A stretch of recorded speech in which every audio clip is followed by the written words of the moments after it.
and maybe make me the host real quick, or at least a co-host, because it's not showing that at the moment.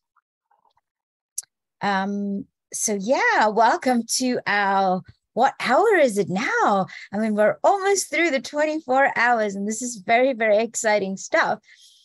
We just, obviously it was really nice what we've just gone through, this whole experience, and it does allow you to see outside of just our own personal experience.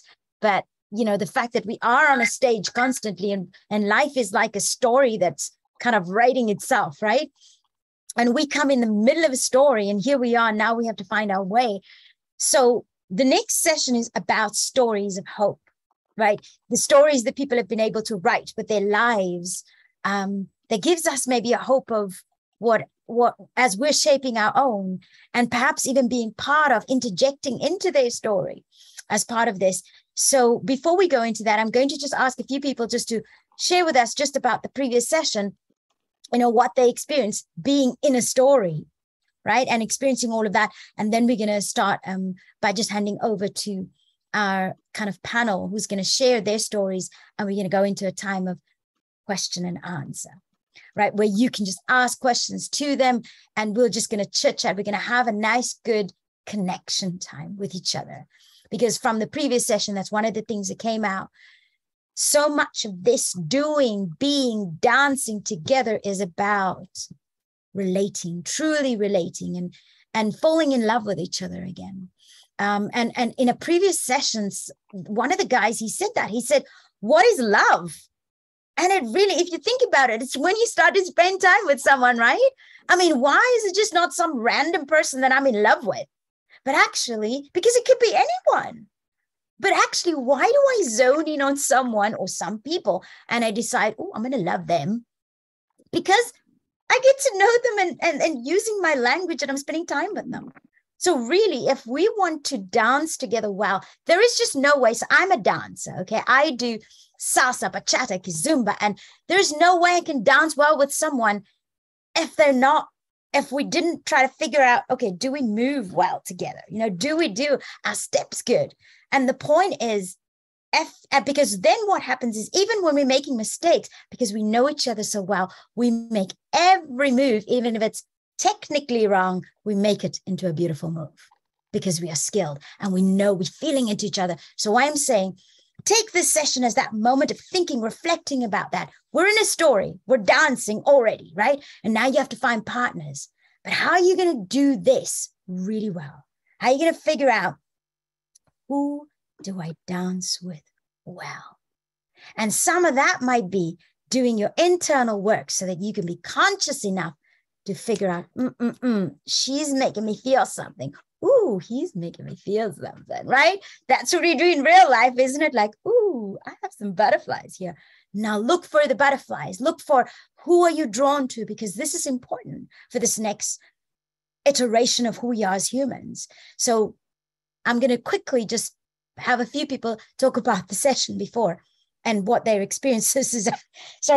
Suzanne, you were in that and you were still about to say something. Unmute. Thanks, Ferial. Yeah, I'm so grateful for that session, to observe that there is change and that there is a new story being written. So I'm blown away with the projects, I'm blown away with the people, I'm blown away with who's showing up within their own stories and then in society, within themselves first. It's been such an eye-opener to know that there is a new paradigm being written from the heart up. So thank you. This dance, the tune has changed. It's nice to hear a new tune, and it's very powerful. It's coming through strong. There's a bright road ahead. So it was so beautiful. Thank you. And just Andy, I want to give you a quick word to round up some of that. I'll unmute then.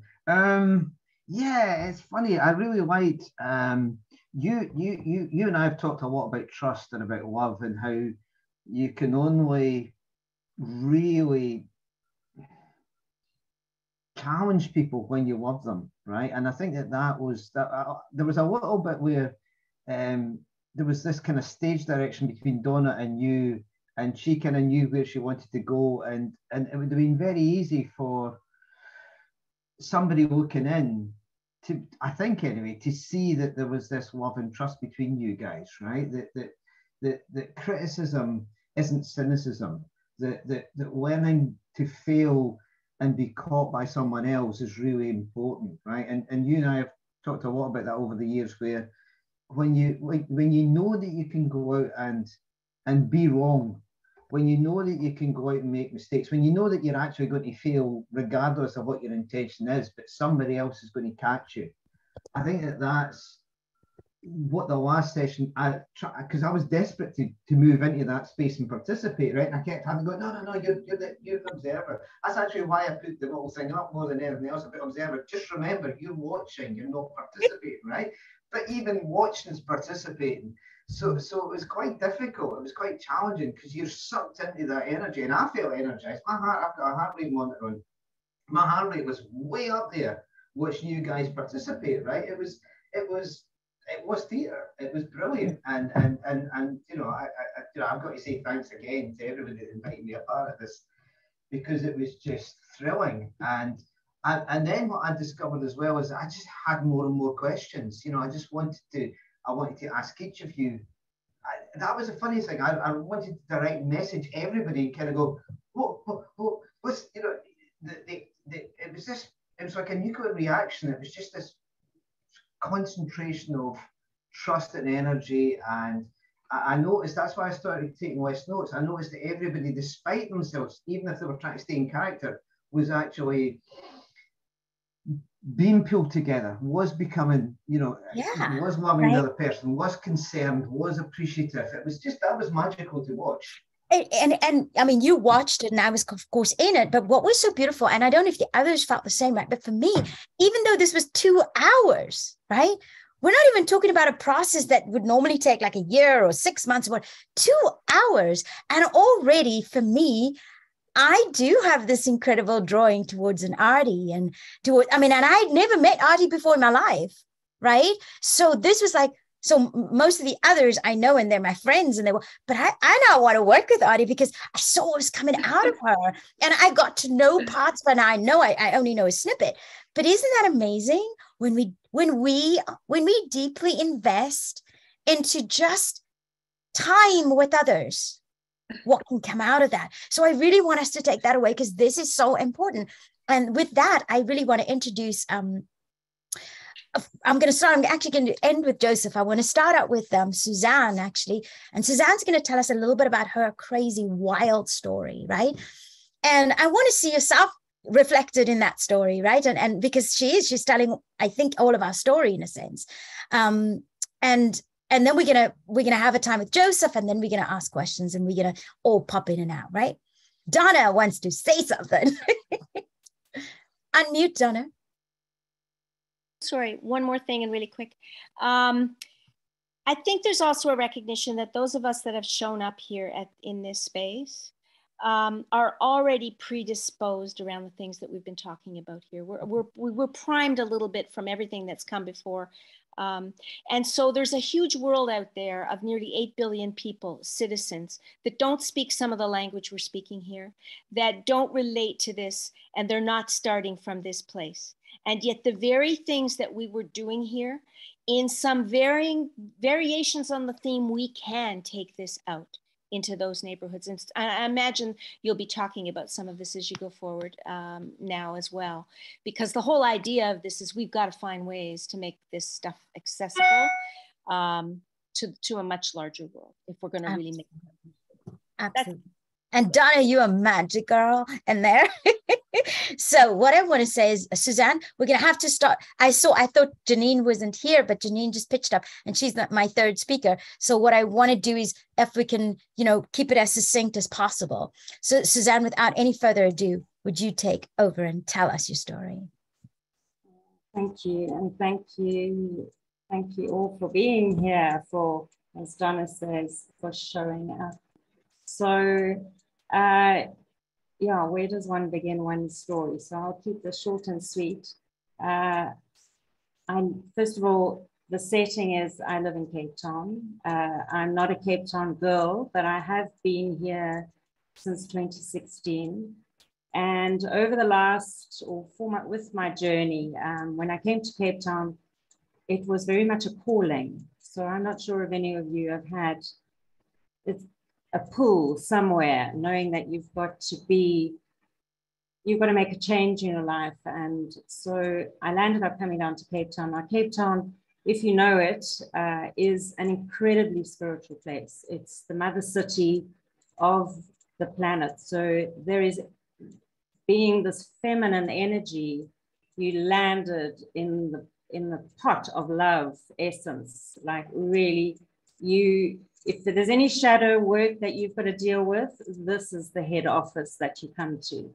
And she does not, she's ruthless. Like, so I came down here knowing that my inner being was really just longing for some change. I had oh, my voice is shaking here. I had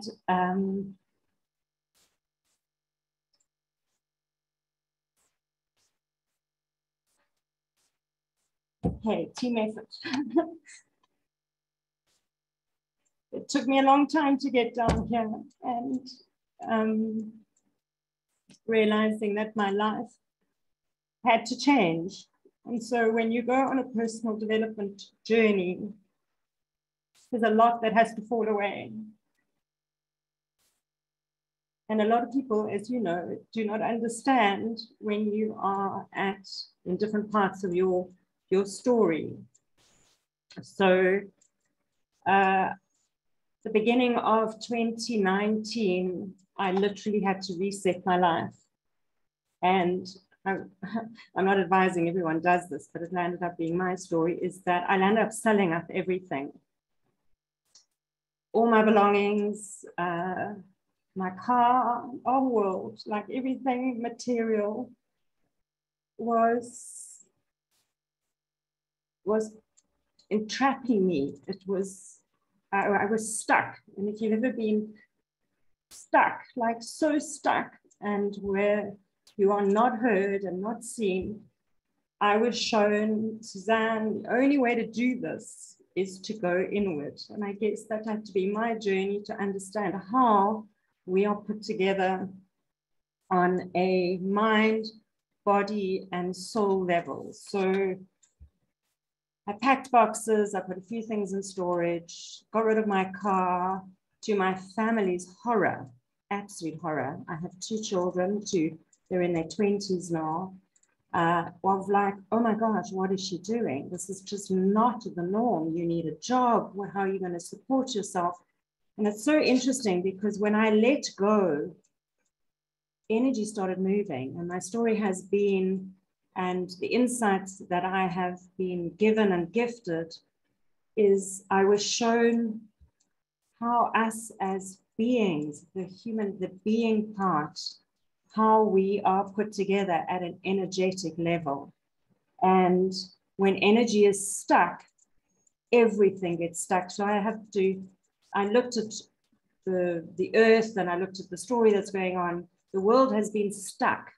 It has been stuck in, and it was my reflection. So I unstuck my life by ridding my possessions, and doing that, energy started moving again. But I had to go on the journey of this deep, deep, dark night of the soul. And if anyone has had that experience or is going through it, just know there is light at the end of the tunnel. I had to really, really dig deep, but it has been the biggest gift to now realize or understand how I am put together really at a soul level, that I can now articulate it and share the art of being and how to shift those energies, and how the power of your mind, from your thoughts, the vibrations of the words one speaks,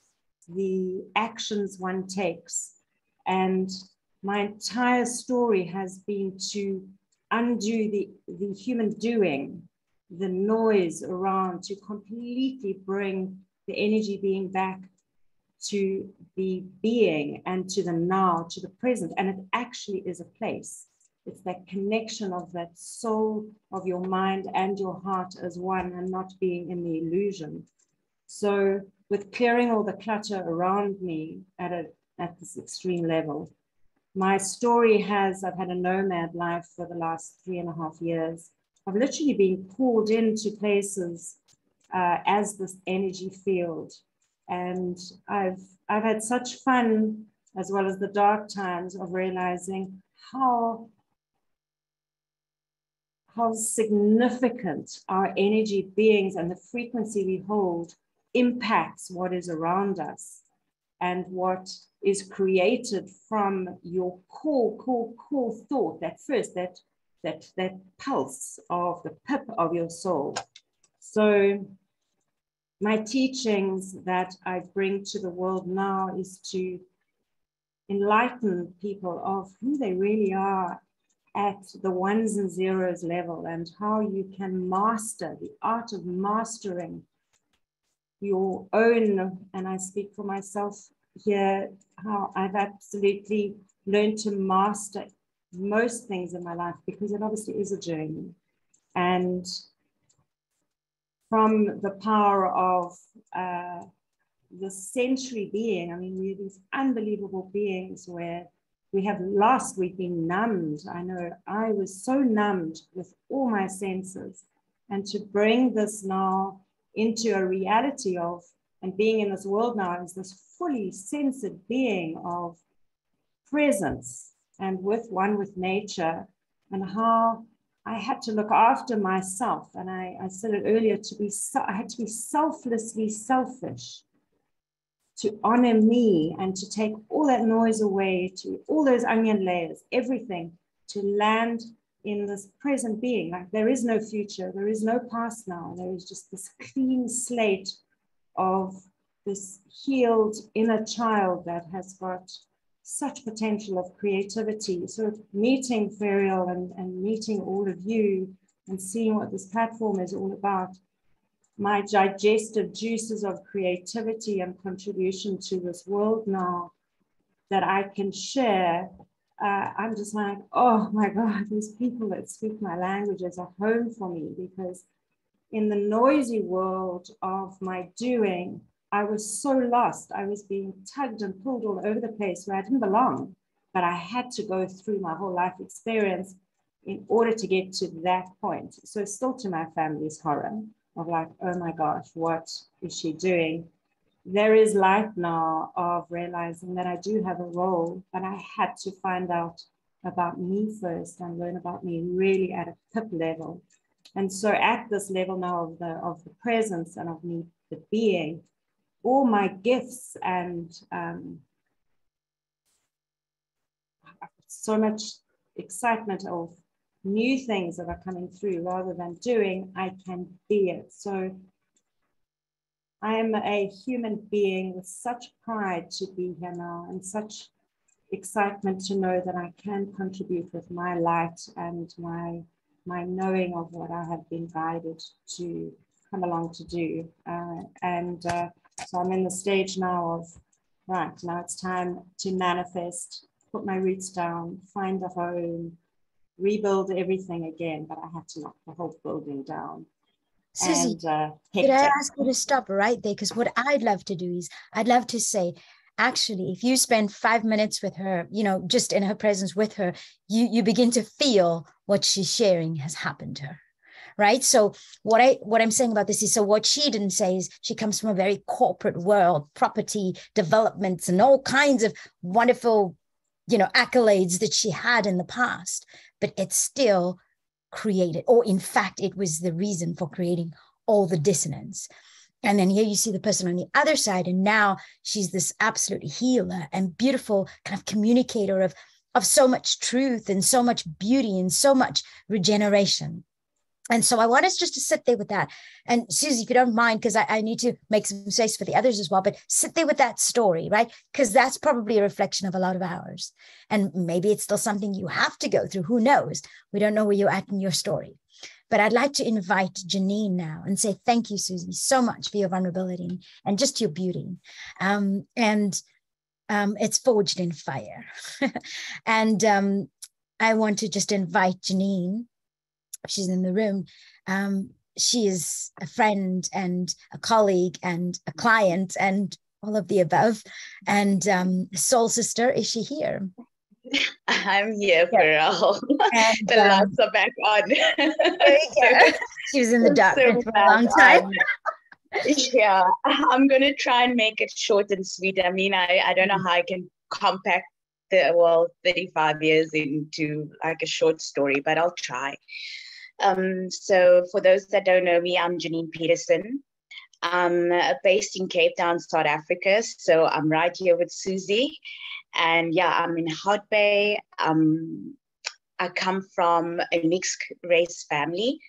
My mom is what they call mixed race in South Africa, which is colored. And I believe Khoisan, and my dad is Zambian. I grew up with my grandparents in a little town called Blackheath, and that's where I spent most of my childhood. Holidays, we would go to my great granny, and she lived in a town called Franschhoek. So for those that don't know, Cape Town, Franschhoek is a little town which is more of it's part of this the Cape Town winelands, and most of my family worked on wine farms, and they were very much marginalized on these wine farms. And I didn't realize how much my upbringing had an impact of where I am today, up until I really sat down and I thought about why wine.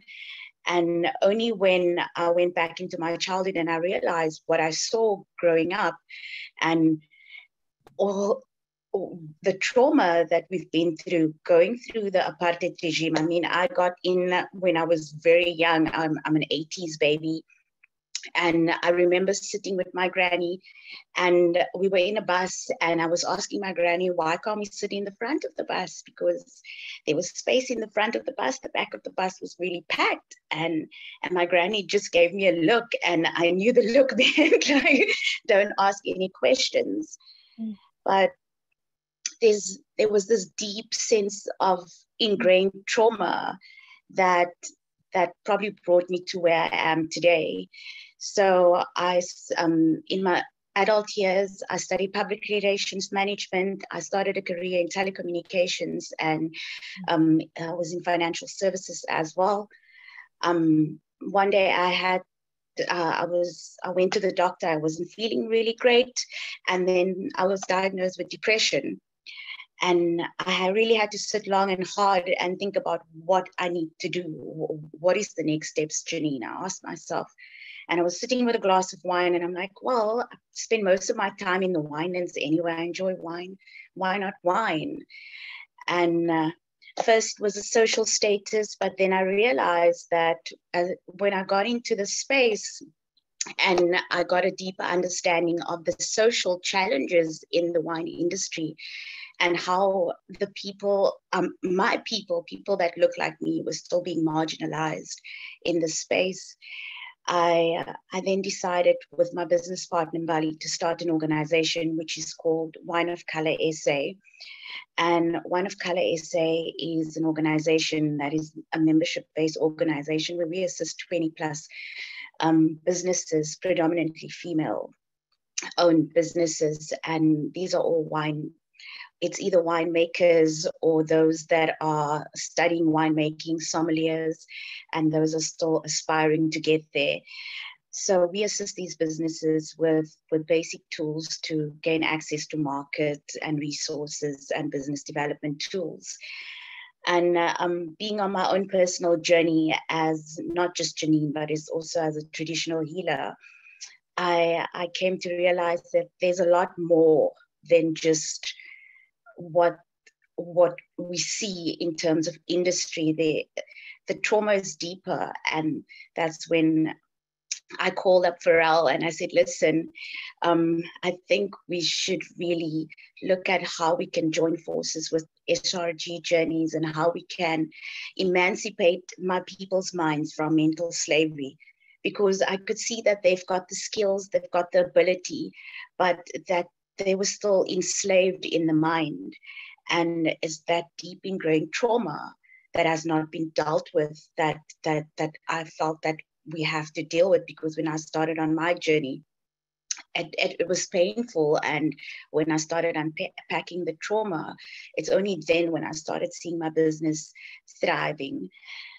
And yeah, so we've joined forces with SRG journeys, and we really want to take this not just to our members, but we're hoping to take this to the rest of the industry. And from industry, we're hoping to be a global custodian and bring this to the world and make this a global phenomenon where we actually understand that it's how we see ourselves as humans in this world and how we interact with others is what actually is going to bring that change that we want to see, not just when it comes to color, but it comes to just connecting with other humans and understanding that I am because you are. And I mean, our country's built on the Ubuntu principles, and we want to see more of that. So yeah. So beautiful. So beautiful. Thank you, Janine. And Janine's story for me is about turning her pain into her power. Right. So, and I think that for all of us, if we catch that and going, actually, the very thing that we often are irked by and often, so I can identify with Janine. So I'm a lot older than Janine and went through the heart of kind of apartheid, South Africa. I was born in Cape Town like her, and really just identifying with that part of ourselves of, yeah, so much of our family and people, they're still in that mental cage. And we were fortunate, we had the opportunity to kind of have ourselves released from that prison. Right. And so, and seeing all the possibility in life. And so now my challenge is, how do I help others all around the world do that? Right. And if you look at that, this pain of Janine's now is able to transform an entire industry globally. Right. And so if you can take the story away from that, it is not just in these spaces over here. We're the choir, man. You know, we're preaching to the choir. What we need is to change out there. Donna said it in our previous session, and that's the hard work. So if you find yourself, and very often we're not seeing a Janine as a regenerative change leader because she's on about wine, right? But wine and the industry surrounding that needs to be transformed if we're going to have a transformed world. So every aspect of what we now see as industries and things, we need to find champions in there, like the Janines, and groom them to become those custodians that she's talking about, the ones that are willing, they are the ambassadors to go and change from the heart of who that is. So we cannot see it as the enemy. We just have to see it as another part of ourselves that has to be transformed. So Andy, you wanted to say something, my friend. Yeah, I was just wondering, I mean, I'm not proposing anything, I'm just wondering if, thinking about Suzanne and Janine, this idea that we're scared of trauma, right?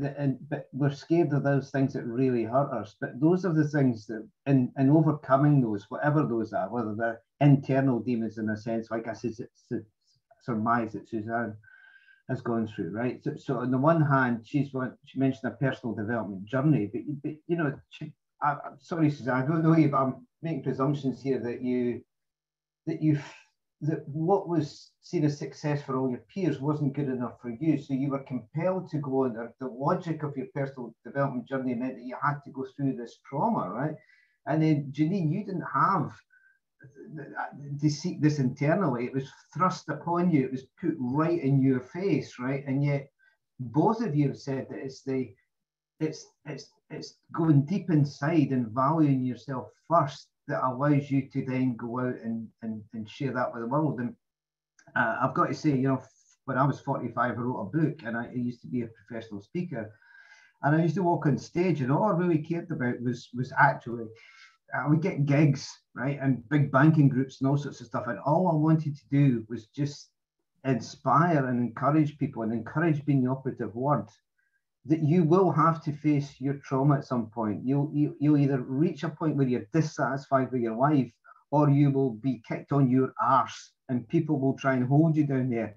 And you can't run away from this, because by running away from it, you miss the greatest gift that you could be given. And yeah, I'm welling up now. It's so fucking hard, isn't it? You know, but the story, telling that story is so important, and being vulnerable and sharing that is actually what inspires other people to start or continue that journey or get off the canvas, right? There's a lot of, I suspect, because I haven't sat in everything here, but there's been a lot of positivity, a lot of mechanicalistic stuff. We need to build this, we need to build this. But I think each one of us has to find that courage that comes from asking ourselves, why? Why does this matter? Why do I matter? Yeah. And that's not easy. Yeah. And I couldn't have planned it this way, right? I didn't even think about this, right? Janine is a person of color from South Africa, and Suzanne is a white person from South Africa. And they would have both gone through apartheid, right? Supposedly, Suzanne was on the side that was kind of feeling like they were winning, and supposedly Janine was on the side that was, you know, being oppressed.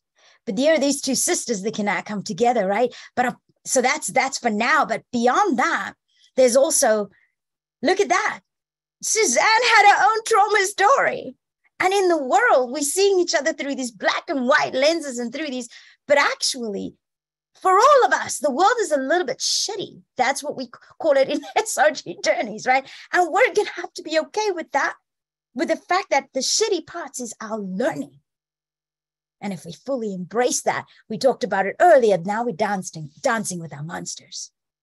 Because this is not something that, it's almost by design that it is there. So now I want to just first say thank you so much, Janine, for that. Yeah, thank you. And right now she represents, as she said, 20 odd winemakers from South Africa, people of color. And we are going in there and we're putting all of them through school. I mean, including all of her staff. This is the brave lady that you're looking at. She's going in an industry that, you know, it's all about, let's get on with the wine. Let's sell the wine. She's going, well, yeah, the wine's great, but let me help. Let me take some of my time. And she's busy as a winemaker. She has her own label and supporting all these other people and coming now. I am going to be serious with this. She's like ruthless. I thought, oh, well, she's going to come on SRG Journeys. No. She says, all my staff, any person that's involved with us. She went to her funders and said, right, funding, we need it for this. And she got in there and she's making it happen. So my challenge to you is, what do you need to make happen? And how serious do you need to be about it? So with that said, I am going to invite my friend and a person that is, again, had 30 years of investing into something that now is spread out across the world. Many are interested in this, but I want to get at the heart of the story, at the heart of what is this about, and how do we take and learn from that story. So Joseph Rathinam, would you please unmute yourself and share your beautiful story? Thank you, Ferial. Greetings to all of you. I'm Joseph Rathinam from Chennai, the capital city of Tamil Nadu state, the southernmost state in India. Right now, I am in Scotland, Glasgow, doing my training workshop rounds all over UK and Europe for past 2 months. I met a team there in Sweden, Stockholm, and I'll be meeting Ferial day after tomorrow here in Glasgow, and I'll be staying with her next week, full week, conducting workshops. So I'm so happy to be here to share my bit of story. And it's not a story, it is a real life, life-giving life. Now, I was a businessman in 80s. Late 80s, I thought that I have to do something for the society. So I started a political party thinking that I can do something. And just within 1 year of starting a political party, I realized that I'm in the wrong track.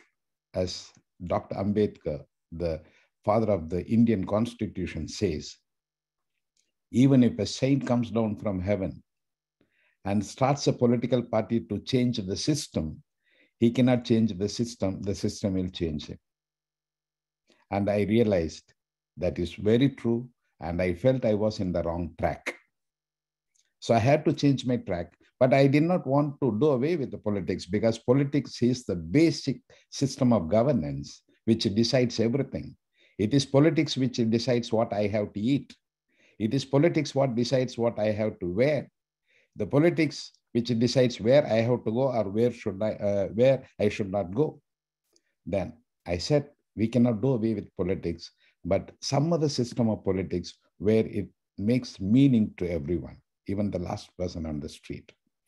So when I was studying about it, and I had to focus more on studying about democracy. And when I started studying about democracy, I was very much disillusioned.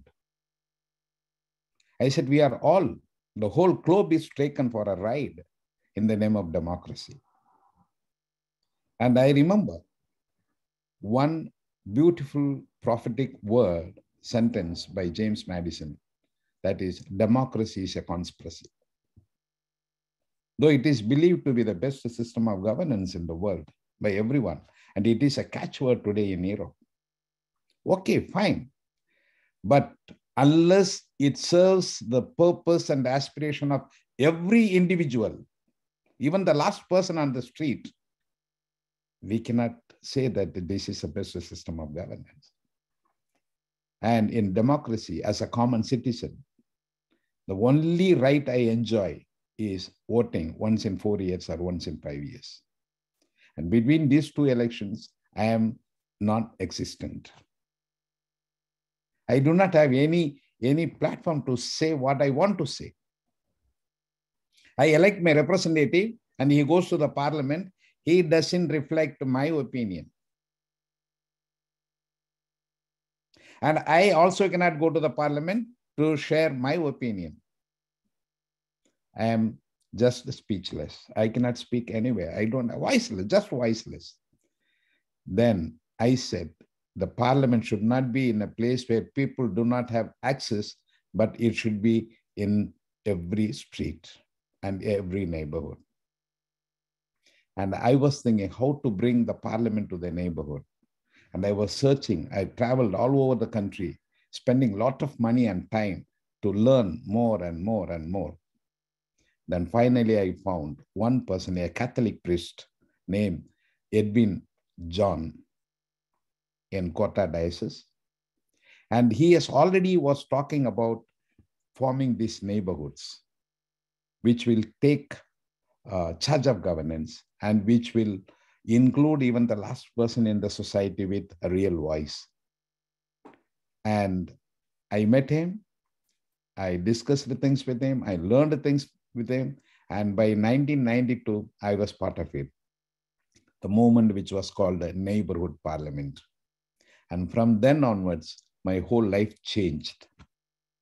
I am at it now for about 30 years, organizing training to various thousands of organizations and 100,000s of field workers. And they've been traveling all over the world, conducting workshops to various groups, those who are interested in these neighborhood parliaments. Now, what this neighborhood parliament is, I will just do it briefly. People living in the immediate geographical neighborhood of say about 30 families come together and form themselves as a parliament. And every member is elected as a minister. So there will be a minister for Prime Minister, Minister for Parliamentary Affairs Minister, Minister for Finance, Minister for Education, Health, Gender Equality, Child Safety, Youth Development, Elders Care, Environment Actions, and Disability Concerns, for Elders Care, Minister for Agriculture, Minister for Employment, Minister for Corruption Eradication, Minister for Eradication of Alcoholism and Drug Use, Minister for Conflict Management, Minister for Peace Building, Minister for Women Welfare, all that. Whatever the neighborhood may have as a problem, for all that, everyone is a minister. And everyone is elected as a minister in a socio-critical way, so that no one will be left without responsibility. And this neighborhood parliament meets once in a week. They spend about 1 hour, 2 hours to discuss about the issues, whichever is prevalent, is common in the neighborhood. And each minister takes a survey connected to their department. For example, if the finance minister, he takes a survey to find out how many are poor people in the neighborhood who have less income, those who find it financially difficult to run their families. Then he finds out, and they're part of the neighborhood parliament, of course.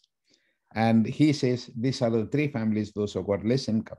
Then the whole group comes together to discuss and to take a decision how we as 30 families together can support these families to come out of poverty. How we can support them to earn little more money. How we can help them, support them to generate some more income than what they already have.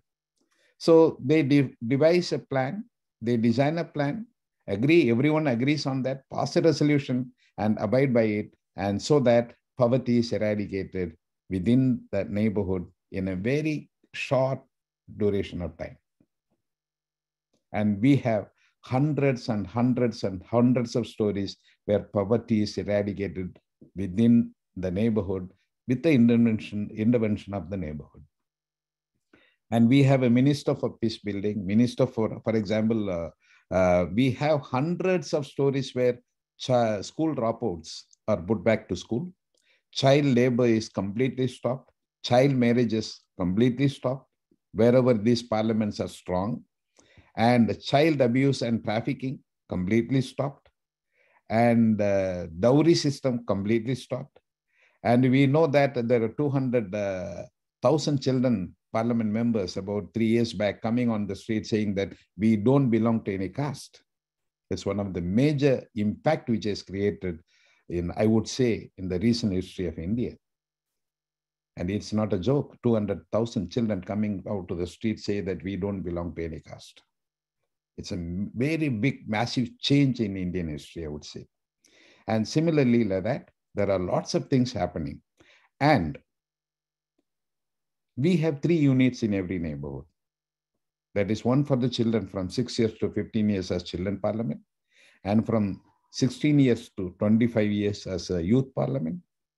Then about 25 years, we have adult parliament. So these 3 units are double linked so that there won't be any conflict of interest or conflict of opinion. And they all work together to find a common solution which is acceptable to everyone. And these neighborhood parliaments are networked. 30 neighborhood parliaments will be networked at the first higher level, and 31st higher level will elect their next second higher level, similarly to the 3rd higher level, like that. And in the Indian context, we have it as the neighborhood level, then village level, then we have it at the panchayat level, then we have it at the block level and the district level and the state level and national level. And we dream of having it at the global level. And now, right now, the latest statistic is we have about 398,000 neighborhood parliaments, children parliaments, and youth parliaments all put together all over India. Now we are spreading this concept to various countries.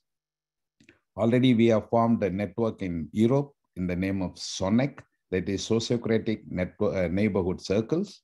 And we have about 11 organizations coming from 9 European countries working on it.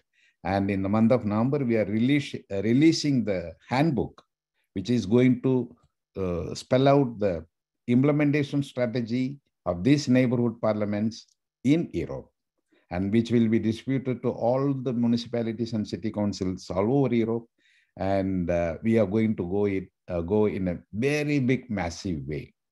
And that's what we are doing it.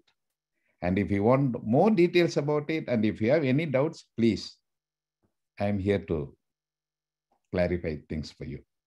Well, thank you so much, Joseph, for sharing that story. So I'm part of Joseph's Sonic, and we are about to have, that's why Joseph is visiting. We're having him here so we could start discussing how does it look in Scotland. So I would challenge those in Africa, if you're in the US, if you wherever you are, right? I would say get in touch, because I think it's an opportunity for something that has been tried and tested over 30 years. Yes, it's going to look different where you are. And we know that we cannot, just take Joseph's whatever's happening in India, because they have a very different culture. I think it's something like 70 or 75% of the people live in rural areas. So it is very different to us here in Scotland, in Europe. Even what we've got for the whole of Europe is even different to what we will have here in Scotland, because we do have certain things already in place, and we've got to work with what that is so that we can see those as leveraging points. So I would encourage you, start a conversation, because you never know what possibilities. Do you want a neighborocracy where you are right now? Think about it. I'm knowing you wanted Africa. I know you wanted South Africa. So, talk to Joseph. And that said, listening to all the three stories, Suzanne turned her pain into wisdom that she's sharing, right? Janine turned her pain into power, and Joseph turned his pain into community transformation, into global community transformation. And of course, Joseph has got a lot more gray hair than Suzanne and Janine, which means that they're just a little bit behind him, because I'm pretty sure at some point, Suzanne's going to turn hers into global wisdom, and Janine's going to turn hers into global power to the people. So what I'm saying here is, wherever you're at, you have a story, and you've come in the middle of a story, but what you doing about it? How are you writing this? And here you have these amazing other people right here who want to interject with you, who want to dance with you in this story. Reach out, collaborate, and for goodness sake, do your inner work so that you can dance really well. So I want to open this up now and say anything, you want to just add, reflect on, ask questions to any one of them, go for it. Put up your hand. Real cool. Anybody? Mm-hmm. Nobody have any questions? Well, does any of you have any reflections of the speakers? Go for it as well.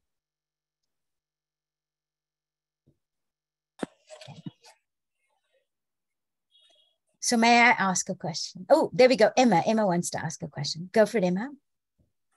This very inspiring stories, how pain has been converted to power and even to the larger global system. It's amazing work. This is a question to Joseph. I'm also based in India. So does this parliament, whatever we have done for the last 30 years, does it have an impact on selecting the right leader at the moment at the grassroots in Indian system now? With all the political dilemmas that we are all facing here in the country. Just curiosity. Oh, thank you, Emma. Yeah. And we've been working for 30 years. Yes. And I have mentioned that there are about 398,000 children parliament, neighborhood parliament, adult parliaments all put together, according to the latest statistics. And it is spread out all over India. And I think you remember 2-3 years back, there was a youth protest in Tamil Nadu against the ban of Jallikattu. And the whole world was surprised how so many 100,000 of young people could come in Marina, and both boys and girls sleeping together on their laps for 15 days without having even a slightest negative impact. And the whole world was surprised how they could behave like that. And these were organized by the past children parliament members and the present youth parliament members. And this is a proof that India is moving towards the right leadership. And of course, we have not yet got the right leaders at the state level yet and at the national level, but we are aiming and we are dreaming and we are hoping very soon these past children parliament and present youth parliament leaders will be leading the country very soon. And my encouragement would be, if you are in India and you want to see more of that happening, get involved. Make it happen where you are, because that's the point of it, right? Is where we are. That's why I decided for where I am, I'm going to do it here. I do lots of global things, but I also want to really make a difference where I am. Yes. So, Ferial, one more addition to what Ima asked. Ima is now in Hyderabad. And now there is one Hyderabad City Children Parliament Prime Minister, 𝐒𝐨𝐬𝐞𝐬, who got the British High Commission's, what is it, leader change, some award. And she is from slum, from rag-picking community. And she was elected at the city level as the Prime Minister for City Children Parliament, Change Maker Award. She got last year British High Commission's Change Maker Award, and now she is part of the World Children Parliament. So there are lots of things happening, even in Hyderabad itself. Yes. Thank you. awesome. Thank you. Thank you so much for sharing. So Joseph, may I ask you something about what was some of the really hard stuff in this process of getting to where you're at right now? Yeah, what was your question exactly? What was some of the really hard stuff that you had to experience in your process to getting here? Now that, you know, it kind of seems successful, right? But what was some of the really hard stuff that you had to battle through? It's very interesting. For the first time when I had visited Europe, promoting this concept a few years back, people just closed their ears and said, not possible here in Europe. The idea of connecting with neighbors, talking to our neighbors, it's just not possible. And they were not ready to even listen to me further. Then I told them, my dear brothers and sisters, you may have all the facilities, you may have enough money, you may be rich enough, you may have all the services just at the touch of your button, whether you ring 100 or 101 or 102 or 103, whatever emergency service. But before that, your neighbor is the one who is going to come immediately to you. So please connect with the neighbor. And they said it is not possible. And after the pandemic, the same people started calling me, telling me, Mr. Joseph, now we understand the need for connecting with our neighbors, and the time has come. And so, any challenges, whatever thing it is a challenge, it is not a challenge, we think it is a challenge in our mind. Once we get ready in our mind level, then there is no challenge at all. The whole world is open to us. Yes, thank you. Thank you, Joseph. So very interesting. My friend, I hope Andy doesn't mind me sharing this. My friend Andy over there, he's also my business partner, calls me at 11 o'clock at the night, and the two of us are talking. And this was yesterday after we've been in Connect-a-thoning. And he says, something that struck him, you know, when we were busy with the African group, and they're so like, because we're participative, right? Coming from Africa. So I said to him, oh, well, do you see that, right? Because for me, I'm always having someone stay at my house. Friends are coming over. Because it's just normal for me. Now, Andy is a person who comes from a society that's maybe a bit more individualistic, and it's a bit more challenging for them. And that's what I encouraged him. I said, actually, there's some beautiful things I can learn from the culture that I'm in, right? Which is Andy's culture. And then there's some beautiful things I think that we could teach you. And it's that wonderful exchange and the willingness to have this open heart, open mind, and open will to learn from each other. And I think the relationshiping stuff, I think it comes a lot easier for us because we didn't disconnect as far, I think, as what a lot of the very Western societies have done. But what I will say is, Janine and Suzanne, maybe you just want to leave some last thoughts before we round up. Okay, thank you. I just want to say, don't forget yourselves in this journey. Leadership starts from within. When you lead yourself, it's amazing what happens, how you can influence the outside world. So face those shades and those shadows and be the light that you are in the world, one day at a time. Thank you. Thank you. Janine? Yeah, I would just like to say thank you to everybody. I mean, it's been an amazing experience, not just with the Connect-a-thon, but also my co-doing experience has been just really, I found a new family and like-minded people that add so much value to my journey, and I hope I can add so much value to your journeys as well. And like Suzanne said, don't forget to do the introspection, don't forget to do the inner work, like Ferial would say. And then Joseph, oh, we need your system in South Africa so badly. We really do need that system in South Africa, and I would like to connect with you on that. I mean, I've sat with some of my colleagues and we need a new political party. But as you said, even if a saint comes down, they can't change the system. The system will change them. So I think that's definitely the way to go in South Africa, to put a system like that in place where the people on the ground makes the decisions. So yeah, thank you for everybody for their contribution. And yeah, thank you so much. I want to say thank you to everybody that's contributed, even those of you who've been sitting very quietly listening. I'm hoping that you go away inspired. Thank you. Tim, I hand it over to you, my friend. Beautiful. Thank you so much. It's always fascinating, Joseph, to hear of the scope of your work and the communities, and wonderful sharing from you others too. Very touching. I am going to stop the recording now, and we can take a little break. Stop recording.